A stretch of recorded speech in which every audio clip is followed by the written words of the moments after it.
अस्सलाम वालेकुम and welcome ज़मीनेशन। आज MS एक्सेल 2016 के लेक्चर में हम सीखेंगे कि एक्सेल पे लिखा कैसे जाता है, आप एक सेल से दूसरे सेल पे कैसे जा सकते हैं, आप किस तरीके से अपनी लिखाई को एडिट कर सकते हैं। ये और इससे रिलेटेड चंद ऑप्शंस को आज हम सीखने की कोशिश करेंगे। तो MS एक्सेल 2016 को ओपन कर लेते हैं। एक्सेल को ओपन करते हैं। ओपन करने के बाद आपने ब्लैंक वर्कबुक पे क्लिक करना है। ब्लैंक वर्कबुक पे क्लिक करने के बाद आपको एक्सेल का इंटरफेस दिखाई दे रहा है। ये जो ऊपर से नीचे की तरफ आपको लाइंस नजर आ रही हैं, जैसे कि ये ए लिखा हुआ है, ये बी, ये सी, ये डी, ये क्या है? ये कॉलम्स कहलाते हैं। और ये जो 1, 2, 3 ये क्या चीज़ें हैं? इनको रोज बोला जाता है। और बीच में ये जो छोटा डब्बा बन गया है, ये क्या है? सारे ये सेल्स कहलाते हैं। एक शीट में 10,48,576 रोज होती हैं और 16,384 कॉलम्स होते हैं। जब भी हम किसी सेल पे क्लिक करते हैं तो वो सेल एक्टिव हो जाता है। एक्टिव सेल का मतलब ये होता है कि हम उसके अंदर लिख सकते हैं। यानी कि अगर मैं यहाँ पे क्लिक करूंगा तो ये वाला सेल एक्टिव हो गया, यहाँ पे क्लिक करूंगा तो ये वाला सेल एक्टिव हो गया। आपने राइटिंग कैसे करनी है, लिखना कैसे है? आपने जस्ट एक सेल को एक्टिव कर लेना है और उसके ऊपर कीबोर्ड से लिखाई शुरू कर देनी है। मैं लिख रहा हूँ ZEMI ज़ेमी, तो देखें ज़ेमी सेल के अंदर लिखा गया। अब मैं जब एंटर दबाऊंगा तो नीचे वाला सेल एक्टिव हो जाएगा, यानी कि कर्सर बिल्कुल नीचे आ जाएगा। अगर मैं यहाँ पे टैब दबाता हूँ तो नेक्स्ट सेल एक्टिव हो जाएगा। टैब से आप आगे जाते हैं और एंटर से आप नीचे चले जाते हैं। आप एरो कीज से भी मूवमेंट कर सकते हैं। जहाँ पे आप मूव करवाना चाह रहे हैं आप एरो कीज दबा के वहां जा सकते हैं। अब यहाँ पे इस सेल में लिखा हुआ है ज़ेमी। अगर मैं इस सेल पे दोबारा क्लिक करता हूँ और यहाँ पे टाइप कर देता हूँ नेशन, तो क्या हुआ? ज़ेमी कट गया, ज़ेमी डिलीट हो गया और उसकी जगह पे नेशन लिखा गया, यानी कि ओवरराइट हो जाता है। अब ये नेशन लिखा हुआ है, मैं दोबारा इस पे क्लिक करता हूं और कुछ भी टाइप करूंगा तो पुराना वाला टेक्स्ट ओवरराइट हो जाएगा। अगर आप एक सेल की वैल्यू एडिट करना चाह रहे हैं तो उस सेल पे डबल क्लिक करें। अब जब डबल क्लिक किया तो देख रहे हैं आप, ये कर्सर आ गया अंदर और कर्सर ब्लिंक कर रहा है। इसको इंसर्शन पॉइंट या आई बीम भी बोला जाता है। तो यहाँ पे आप जस्ट टाइपिंग स्टार्ट कर दें तो देखें पुराना वाला टेक्स्ट खत्म नहीं हुआ बल्कि नया लिखा जा रहा है। मैं एंटर दबा दूंगा तो नीचे वाला सेल एक्टिव हो जाएगा, यानी नीचे कर्सर आ जाएगा। ये काम आप कीबोर्ड से भी कर सकते हैं। कीबोर्ड से शॉर्ट की होती है, एक सेल पे पहले आपने क्लिक करना है या एरो कीज की मदद से उस सेल के ऊपर जाना है और फिर F2 दबाना है। F2 जैसे ही आप दबाएंगे तो सेल एडिट होना शुरू हो जाएगा, यानी एडिट सेल की शॉर्ट की होती है F2। आप फिर कुछ भी लिख सकते हैं यहाँ पे या उसको मिटा भी सकते हैं। एक्सेल के सेल की कुछ प्रॉपर्टीज होती हैं, जैसे कि फर्ज करें मैं यहाँ पे अगर 16 लिखना हो तो क्या हुआ? 16 जो है वो बिल्कुल सीधे हाथ की तरफ लिखा गया सेल में। आप देख रहे हैं 16 बिल्कुल सीधे हाथ पे चला गया। अगर मैं यहाँ पे लिख रहा हूँ ज़ेमी, तो ज़ेमी जो है वो बिल्कुल सेल के लेफ्ट साइड पे लग गया। और अगर मैं यहाँ पे लिख रहा हूँ ट्रू, तो ट्रू जो होगा वो बिल्कुल बीच में लिखा जाएगा। ये बाय डिफॉल्ट प्रॉपर्टी है। बाय डिफॉल्ट का मतलब होता है पहले से, जो पहले से एक्सेल में फिट कर दी गई है, फीड कर दी गई है। यानी कि जब आप नंबर लिखेंगे तो वो हमेशा राइट साइड पे अलाइन हो जाएगा, उसकी तरतीब राइट साइड पे होगी। जब आप कोई टेक्स्ट लिखेंगे, जैसे ज़ेमी एक टेक्स्ट है, तो वो बिल्कुल सेल के लेफ्ट साइड पे अलाइन हो जाएगा, लेफ्ट साइड पे इसकी तरतीब आ जाएगी। और अगर आप ट्रू या फॉल्स लिखेंगे तो वो बिल्कुल सेंटर में अलाइन हो जाएगा। जब कोई भी चीज आप एक सेल के अंदर लिखते हैं, जैसे मैं लिख रहा हूँ जी ज़ेमिनेशन वीडियोस, अब क्या हुआ? आप देख रहे हैं कि ये वाला टेक्स्ट बहुत ज्यादा बड़ा था इसलिए एक सेल में नहीं आया, तो ऐसा लग रहा है कि ये अगले सेल में चला गया, लेकिन ऐसा बिल्कुल नहीं है। ये अगले सेल में नहीं गया बल्कि इसी सेल के अंदर ये मौजूद है। लेकिन आपको दिखाई इसलिए दे रहा है क्योंकि टेक्स्ट की लेंथ बहुत ज्यादा थी, इसलिए आपको ऐसा दिखाई दे रहा है कि वो अगले सेल में मुंतकिल हो गया। तो आपको कॉलम साइज बढ़ाना पड़ेगा। कॉलम साइज बढ़ाने के लिए यहाँ पे आप डी देख रहे हैं, डी के साथ आपने बिल्कुल माउस रखना है अपना। तो देख रहे हैं कि ये एक क्रॉस का निशान बना आ गया। आप यहाँ से लेफ्ट क्लिक दबा के रखें और आगे की तरफ इसको मूव करेंगे तो आपका कॉलम बड़ा हो जाएगा, जितना भी आप बढ़ा लें। और अगर छोटा करना चाह रहे हैं तो दोबारा इसको वापस लेके फिर लेफ्ट क्लिक को छोड़ दें। तो यहाँ से आप कॉलम की विड्थ कम या ज्यादा कर सकते हैं, चौड़ाई कम या ज्यादा कर सकते हैं। इसके बाद अगर आपने एक रो की हाइट, रो की लंबाई आपने एडजस्ट करनी हो तो आप रो पे आए। अब जैसे यहाँ पे मैंने 3 और 4 के बिल्कुल मिड में माउस रखा है, तो आप देख रहे हैं पॉइंटर जो है वो क्रॉस बन गया है। फिर मैं लेफ्ट क्लिक को दबाऊंगा और ऊपर या नीचे की तरफ मूव करूंगा तो रो का साइज कम या ज्यादा होगा। तो रो की हाइट आप ऐसे बढ़ा या कम कर सकते हैं। अब एक और चीज आप देख लें, यहाँ पे लिखा हुआ है ज़ेमिनेशन वीडियोस। ये इतना बड़ा टेक्स्ट है तो एक सेल में नहीं आया, तो ऐसा लग रहा है कि वीडियो अगले सेल में लिखा गया। आप कॉलम की विड्थ यहाँ से कर सकते हैं, लेकिन इसका एक आसान मेथड भी है। यहाँ पे आप डबल क्लिक करेंगे, डबल क्लिक करने से क्या होगा? वो ऑटोमेटिकली एडजस्ट हो जाएगा। देखें जितना ज़ेमिनेशन वीडियोस की लंबाई है उतना ही कॉलम की विड्थ बन गई है, उतना ही कॉलम चौड़ा हो गया। इसी तरह यहाँ पे आप आपको ज़ेमी लिखा दिखाई दे रहा है, मैं यहाँ पे कॉलम पे डबल क्लिक करूंगा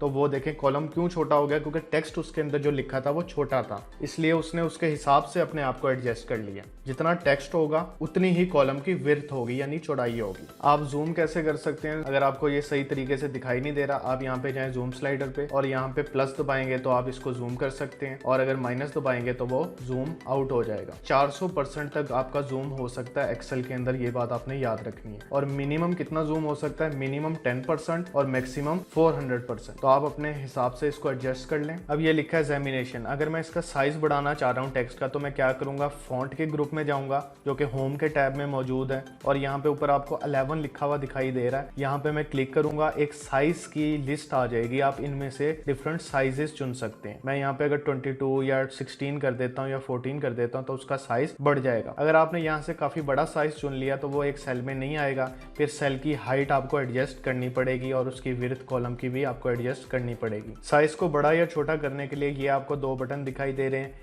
इस ए पे क्लिक करूंगा, यहाँ से साइज बड़ा होगा टेक्स्ट का, और इस पे क्लिक करूंगा तो इस साइज टेक्स्ट का छोटा होगा। बाय डिफॉल्ट जो कि पहले से एक्सेल में साइज लगा होता है टेक्स्ट का वो है 11। फिर यहाँ पे आपको कैलिबरी दिखाई दे रहा है, ये है टेक्स्ट का स्टाइल। यहाँ पे आप देख रहे हैं मुख्तलिफ स्टाइल्स मौजूद हैं, आपको जो स्टाइल पसंद आ रहा है आप उस पर क्लिक कर लें तो वैसा स्टाइल आपके टेक्स्ट पे लग जाएगा। जैसे मैं इस पे क्लिक करता हूँ तो देखें स्टाइल बदल गया। पहले से जो स्टाइल लगा होता है वो होता है कैलिबरी, तो कैलिबरी बाय डिफॉल्ट टेक्स्ट का स्टाइल होता है। अगर मैंने ज़ेमिनेशन को एडजस्ट करना है यानी साइज बड़ा छोटा वगैरह करना है तो मुझे इस पे एक बार क्लिक करना पड़ेगा पूरे सेल पे, और अगर मैंने वीडियो लेक्चर को एडजस्ट करना है, साइज बड़ा या छोटा करना है तो इस पे एक बार क्लिक करना पड़ेगा, यानी कि इस सेल को एक्टिव करना पड़ेगा अगर इस पे काम करना है, और अगर इस पे काम करना है तो इस सेल को एक्टिव करना पड़ेगा। तो मैं बस एक बार ये वीडियो लेक्चर पे क्लिक करूंगा, ये सेल एक्टिव हो गया। मुझे कैसे पता लगा सेल एक्टिव हो गया, आप देख रहे हैं ऊपर ग्रीन कलर का बॉक्स बना आ गया। अब मैं यहाँ से साइज इसका बड़ा या छोटा कर सकता हूँ। फिर यहाँ पे जी बोल्ड का बटन है, बोल्ड पे एक बार क्लिक करते हैं तो क्या होगा, जो आपका एक्टिव सेल होगा उसके अंदर जो भी लिखा होगा गाढ़ा हो जाएगा यानी बोल्ड हो जाएगा, ऐसा लगेगा मार्कर से लिखा है। इसकी शॉर्ट की होती है कंट्रोल बी, एक बार कंट्रोल बी दबाएंगे तो बोल्ड हो जाएगा, दूसरी बार कंट्रोल बी दबाएंगे तो वो नॉर्मल हो जाएगा यानी बिल्कुल सही अपनी असली हालत में आ जाएगा, सिंपल हो जाएगा। इसी तरह आगे है इटैलिक। इटैलिक पे क्लिक करता हूं तो आपके सेल के अंदर जो भी कंटेंट लिखा होगा,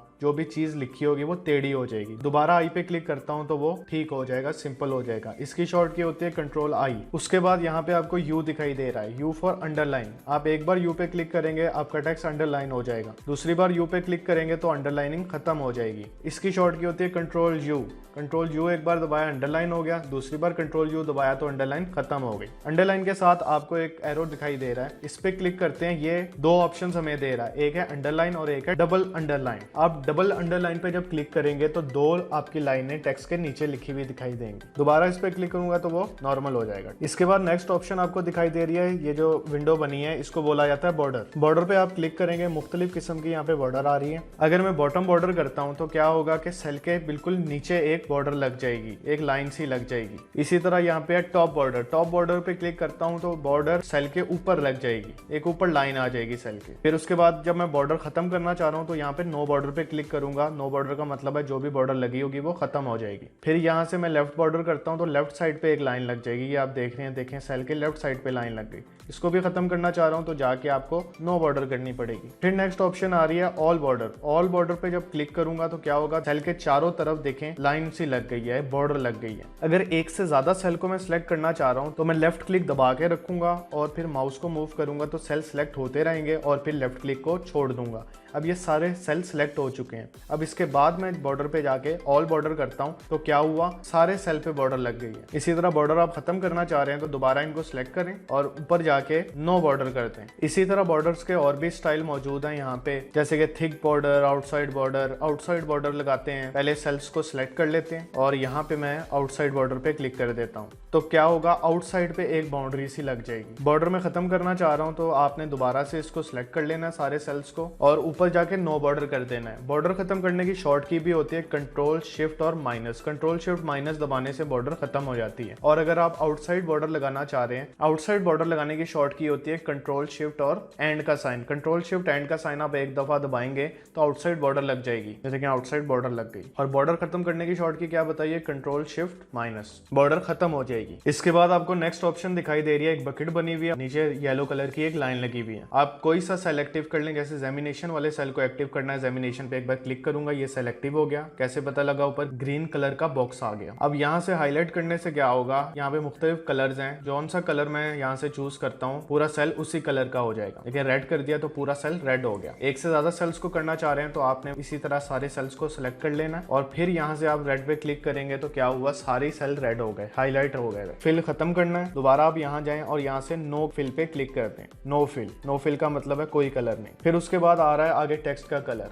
आपने टेक्स्ट का कलर चेंज करना है, यानी फॉन्ट का कलर चेंज करना है। पहले सेल को एक्टिव करना पड़ेगा। इस पे मैं क्लिक करता हूँ, जेमिनेशन पे, सेल एक्टिव हो गया। ऊपर यहाँ पे आपको ए दिखाई दे रहा है, जहाँ पे नीचे रेड लाइन लगी हुई है। आप यहाँ क्लिक करें, मुख्तलिफ कलर्स आ गए। मैं यहाँ पे रेड पे क्लिक करूंगा तो जेमिनेशन रेड हो जाएगा। इसी तरह वीडियो लेक्चर को मैं एक्टिव कर लेता हूँ, क्लिक किया और यहाँ ऊपर गया और यहाँ से ग्रीन कर दिया तो वीडियो लेक्चर ग्रीन हो गया। इसी तरह आप फॉन्ट का डायलॉग बॉक्स भी खोल सकते हैं। मैं पहले इस सेल को एक्टिव कर लिया। फॉन्ट का डायलॉग बॉक्स खोलने के लिए शॉर्ट की होती है कंट्रोल शिफ्ट पी या कंट्रोल शिफ्ट एफ। तो ये फॉन्ट का डायलॉग बॉक्स ओपन हो गया। यहाँ भी वही ऑप्शंस मौजूद हैं, यहाँ से फॉन्ट के स्टाइल्स मौजूद हैं। यहाँ पे बोल्ड, इटैलिक आप यहाँ से कर सकते हैं, साइज वगैरह यहाँ से चेंज हो सकता है, कलर यहाँ से चेंज हो सकता है। यहाँ पे underline, single underline, double underline, single accounting, double accounting, ये भी अंडरलाइंस की किस्म है। इसी तरह यहाँ पे स्ट्राइक थ्रू की ऑप्शन मौजूद है। स्ट्राइक थ्रू को टिक करके या चेक करके अगर मैं ओके करता हूँ तो आप देख रहे हैं टेक्स्ट के ऊपर एक लाइन लग गई है, जैसे काटा हुआ है टेक्स्ट। एक और चीज मैं आपको क्लियर कर दूं कि फॉन्ट के डायलॉग बॉक्स में जाने के लिए आपको फॉन्ट के ग्रुप के नीचे यहाँ एक एरो नजर आ रहा है। आप इस पे एक बार क्लिक करेंगे तो ऑटोमेटिकली फॉन्ट के डायलॉग बॉक्स में आप चले जाएंगे। पहले हमने देखा था कि शॉर्ट की मदद से आप कैसे फॉन्ट का डायलॉग बॉक्स खोल सकते हैं। अब हमने देखा है कि हम मैनुअली कैसे क्लिक करके फॉन्ट ग्रुप के नीचे फॉन्ट का डायलॉग बॉक्स खोल सकते हैं। इसको फॉन्ट का डायलॉग बॉक्स भी बोला जाता है, फॉन्ट सेटिंग्स भी बोला जाता है। यहाँ पे एक मजीद चीज मैं क्लियर कर दूं, यहाँ पे अंडरलाइन में आपको दिखाई दे रहा है single accounting, double accounting, single, double. अगर यहाँ से मैं सिंगल अंडरलाइन पे क्लिक कर देता हूँ और ओके दबा देता हूँ, आप देख रहे हैं अंडरलाइन वहां तक ही लगी है जहां तक आपका टेक्स्ट है, यानी कि Z से लेकर N तक। जितनी इस टेक्स्ट की लंबाई है उसके नीचे उसी लंबाई की अंडरलाइन लग जाएगी। लेकिन अगर मैं दोबारा वापस जाता हूँ और यहाँ से सिंगल की जगह सिंगल अकाउंटिंग चूज करता हूँ और ओके दबा देता हूँ तो इस अंडरलाइन की जो लंबाई होगी वो पूरे सेल जितनी होगी, यानी कि खाली अंडरलाइन की लंबाई जो होगी वो टेक्स्ट जितनी होती है। और अगर आप सिंगल अकाउंटिंग या डबल अकाउंटिंग यूज करते हैं तो उसकी लंबाई पूरे सेल जितनी होती है। और सिंगल अकाउंटिंग और डबल अकाउंटिंग चूज करते हुए आपने एक चीज देख लेनी है कि यहाँ पे थोड़ा सा वक्फा ज्यादा होता है अंडरलाइन और टेक्स्ट के दरमियान में। स्ट्राइक थ्रू का टिक खत्म कर देता हूँ, यानी अनचेक कर देता हूँ और ओके कर देता हूँ तो टेक्स्ट नॉर्मल हालत में आ जाएगा। फिर इसी तरह यहाँ पे सुपरस्क्रिप्ट और सबस्क्रिप्ट दिखाई आपको दे रहा है। जैसे मैं किसी भी सेल के अंदर कुछ लिख लेता हूँ, आपके सामने ये टेक्स्ट दिखाई दे रहा है एरिया इन मीटर स्क्वायर। मैं चाहता हूँ 2 जो है वो M के ऊपर आ जाए। मैं पहले क्या करूंगा, मैं सेल को एडिट करूंगा। सेल को एडिट करने के लिए F2 दबाएंगे तो अंदर कर्सर चला जाएगा। आपने इस 2 को सिलेक्ट करना है, सिर्फ माउस की मदद से आप इस 2 को सिलेक्ट कर लेंगे और फिर फॉन्ट के डायलॉग बॉक्स में जाएंगे, कंट्रोल शिफ्ट P दबाएंगे, फॉन्ट का डायलॉग बॉक्स ओपन हो गया। और फिर यहाँ से मैं सुपरस्क्रिप्ट को टिक कर देता हूँ। सुपरस्क्रिप्ट करने से 2 जो होगा वो ऊपर चला जाएगा और ओके किया। अब आपको ये 2 जो है वो इसके ऊपर दिखाई दे रहा है। दोबारा मैं कंट्रोल शिफ्ट P दबाता हूँ और यहाँ से इसका टिक खत्म कर देता हूँ, यानी अनचेक कर देता हूँ। सबस्क्रिप्ट पे क्लिक करने से क्या होगा, ये जो 2 होगा ये इस M के नीचे आ जाएगा। तो ये सुपरस्क्रिप्ट और सबस्क्रिप्ट में फर्क है। सुपरस्क्रिप्ट टेक्स्ट के ऊपर लगता है और सबस्क्रिप्ट टेक्स्ट के नीचे लगता है। इसी तरह कुछ और शॉर्ट कीज के बारे में देख लेते हैं। कंट्रोल 2 अगर आप दबाएंगे तो उससे बोल्ड हो जाता है। जैसे इस सेल को मैंने एक्टिव कर लिया और कंट्रोल 2 दबाऊंगा तो ये बोल्ड हो गया। दोबारा कंट्रोल 2 दबाऊंगा तो नॉर्मल हो जाएगा। कंट्रोल 3 दबाने से इटैलिक हो जाएगा। दोबारा कंट्रोल 3 दबाऊंगा तो ये नॉर्मल हो जाएगा। कंट्रोल 4 दबाने से अंडरलाइन हो जाएगी। दोबारा कंट्रोल 4 दबाऊंगा तो अंडरलाइन खत्म हो जाएगी। कंट्रोल 5 दबाने से स्ट्राइक थ्रू हो जाता है, यानी ऊपर लाइन आ जाती है, कट लग जाता है। दोबारा कंट्रोल 5 दबाऊंगा तो लाइन खत्म हो जाएगी। इधर मैं सबस्क्रिप्ट और सुपरस्क्रिप्ट से रिलेटेड एक और चीज क्लियर करता चलूं। जैसे मैं यहाँ पे लिख रहा हूँ 32 मैंने यहाँ पे लिख दिया। मैं चाहता हूँ 2 जो है वो सुपरस्क्रिप्ट बन जाए। मैं पहले तो इस सेल को एडिट करूंगा, डबल क्लिक करूंगा सेल के ऊपर। अब कर्सर यहाँ आ गया।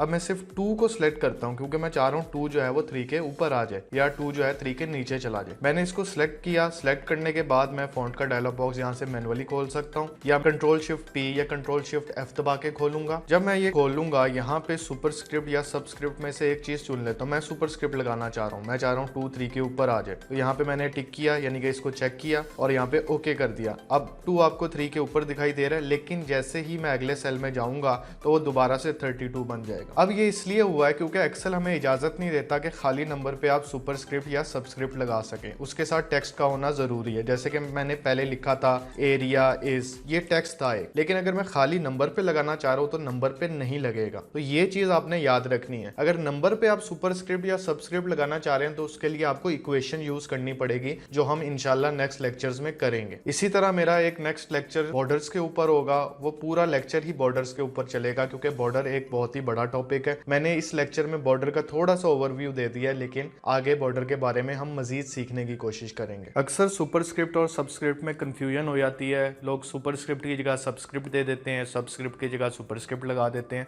तो याद करने का एक आसान तरीका है, सुपर का मतलब है ऊपर, यानी कि जो भी चीज़ ऊपर लगी होगी, टेक्स्ट के ऊपर लगी होगी, जैसे कि स्क्वायर 3 के ऊपर 2, तो ऊपर लगी हुई चीज़ जो होगी वो सुपर होगी, क्योंकि सुपर ऊपर। आज के लेक्चर की इंपॉर्टेंट चीज़ों को रिवाइज कर लेते हैं, जैसे कि एक्टिव सेल क्या होता है। एक्टिव सेल ऐसे सेल को बोला जाता है कि जिसके ऊपर काम हो रहा होता है, जिस पे आपने क्लिक किया होता है और ग्रीन कलर का बॉक्स जिस सेल के ऊपर आ जाता है उसको एक्टिव सेल बोला जाता है। फिर रोज एंड कॉलम्स की तादाद कितनी होती है?